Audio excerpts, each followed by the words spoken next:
Hey, book lovers, book dragons, book friends, I'm back.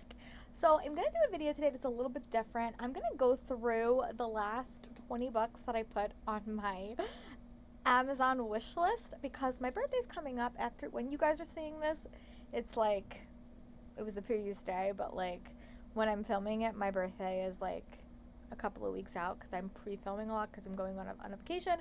But yeah, I just wanted to toss in like the last 20 things I put on my Amazon wish list. If you've been following my reading vlogs, you know I'm super behind on reading like booktube content. Like I've been making it, but there's just so many people I started following recently that like getting through their videos is just a very, very time consuming issue. So they're great content. But when I watch all these videos, I get a lot of like book recommendations. So we're gonna tell you guys the 20 books that I have recently put on my Amazon wish list. And if these are probably the ones I'm most likely to pick up in some form, get from a library, borrow, buy, maybe get for my birthday. Normally the first 20 things on your wish list go the quickest because people see them and like, oh, I'll get her that. So we will see. And then once at the end of August, I'll probably do a book haul and like telling you what I wind up getting from friends because that's what I ask for my birthday is books. That is not a surprise to anyone.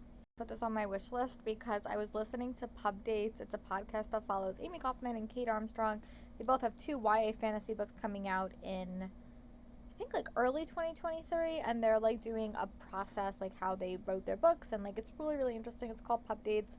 If I remember, I'll try to link it in the comments. But she recommended All These Monsters by Amy Totara. I could have sworn I had an arc of this book. I might have unhauled it at some point. But here is a picture, and I will give you guys the brief summary that I found on Amazon. But when she was talking about it, I was really intrigued. The summary of this book is a high-stakes science-fi adventure about a teen girl who will do anything to escape her troubled home, even if it means joining a dangerous monster-fighting squad. So I'm intrigued. I know that when she was talking about it, she did say that it does deal with like an abusive household, so like trigger warnings for that going in. But I have always wanted to read something by Amy Totara. I know she has another book, Q, coming out at some point this year, which I'm equally excited for. This one just sounded interesting, and I don't know why I didn't pick it up or why I unhauled it, but I'm going to rectify that at some point. So that is why it's on this list. I added from Pub Dates was actually a recommendation by the other author, Kate Armstrong, and she recommended A Marvelous Light, which is an adult fantasy novel that I'm really intrigued by. Here's the photo, and it just came out, so that may be why it's like on her mind.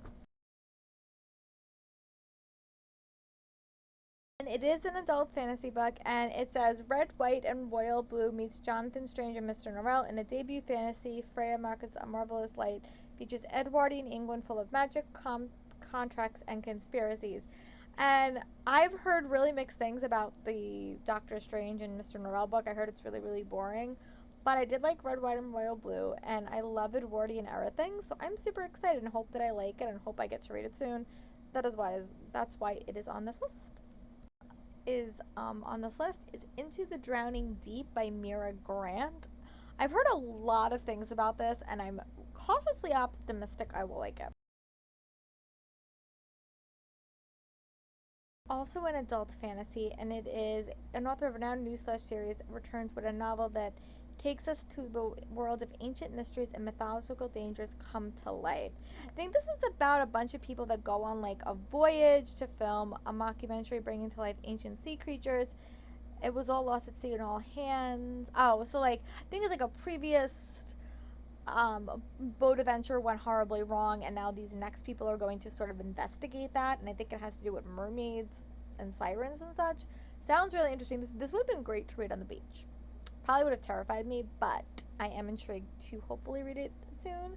If not, I'll definitely save it for the fall because that sounds like a really, really fun fall read. So we will see, but it is on my list. As I follow, Riley Marie has been recommending books by T.K. Fisher. There's a lot of them on here, but the one that was more intriguing to me was the following one, and here's the cover of it.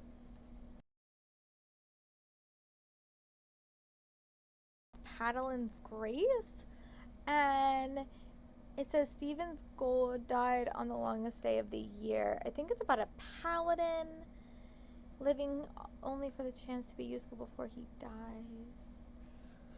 Ooh, this one sounds interesting. Him, I don't know if it's a boy or a girl, but their books are always really interesting, and the summaries are super cool, and they have like a hint of horror to them. I'm intrigued by this one, so I might see if my library has it, but I'm intrigued. I don't know anything about it, but the cover was like all like cartoony, and like I just like the cover and just the summary. Whenever you have like something about gods in the title, or summary, I tend to like be really excited. So that's on this list, and that's why I'm really excited for it. That is Day. I think it's called The Day of the Duchess by Sarah McLean. Here is the photo of this one. Because it's sort of like a marriage in trouble romance, and like these two people, they really don't get along. They're having a lot of marriage issues. Obviously, it's historical, and the husband's like, well, okay, I'll let you go, but if you help me pick the next Duchess.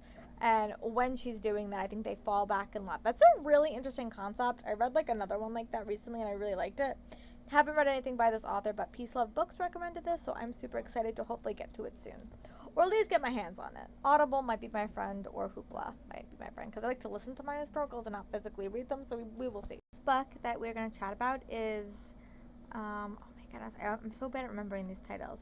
Is Just Like Home by Sarah Gailey. Here is the photo. This girl, her mom is begging her to come back home. Her dad is a serial killer, and she has to go back to the house that like they lived in, and some mysterious things start happening. It's actually the group book for Riley's Patreon book club, so I do really want to read it. I don't think I'm going to get to the one that they're reading this month before the live show. It is on my list though, but I'm intrigued. I really do like reading creepy things in the summer as well, so this might be right up my alley. It might also be too scary for me, so we will find that out, hopefully. Is The Daughter of the Forest by Juliette Marillier. I have had this author on my TBR for so long, but I didn't know a place to start. So this, according to Reagan, is where I should start, so that is probably going to happen. Foundational fantasy series, and I'm really hopeful I will enjoy it. I sometimes struggle with adult fantasy, but this I have high hopes for. Because I think if I did the top 20, this video would be really, really long. So the next book that we are going to chat about that I added, I think from Riley Marie again. I've been watching a lot of her videos recently. Is A Strange, Stubborn Endurance, and this also just recently came out, so I'm super excited for it. Here's the cover. Another adult fantasy book. The thing it says it's like a romantic fantasy, and I think it has some LGBTQ plus elements to it, so I'm excited. Probably massive. I don't know when I'm going to get around to it, but it is on my list, and that is why it is on this list as well. But I don't know much about it other than the cover's pretty, and it's an LGBTQ plus romantic fantasy. So that is the Reckless. It's called the Ruthless Rival series, and the first one is A Reckless Match by Kate Bateman. Here's a photo. Sometimes would hate to love in contemporary romances because I just think I need a little bit more like history with the relationships, but I love it in historical. So this is like a whole series, really, really far behind on it, but it does sound really, really up my alley, so I'm super excited for it. And then the last book I'm going to talk about is a new one by Stacey Reed. Here's the photo. Book tutors talk about this, and it's like a standalone series book by her. Basically, she's like dueling on her brother's behalf, and she falls in love with the guy she's dueling with, I think. It sounds really interesting, very, very unique premise, so I really hope that I get to read it soon. Sorry, my puppy has decided to come visit. But I will talk to you guys for my next video. Comment below what are some books on your to buy list soon, and I'll talk to you guys later.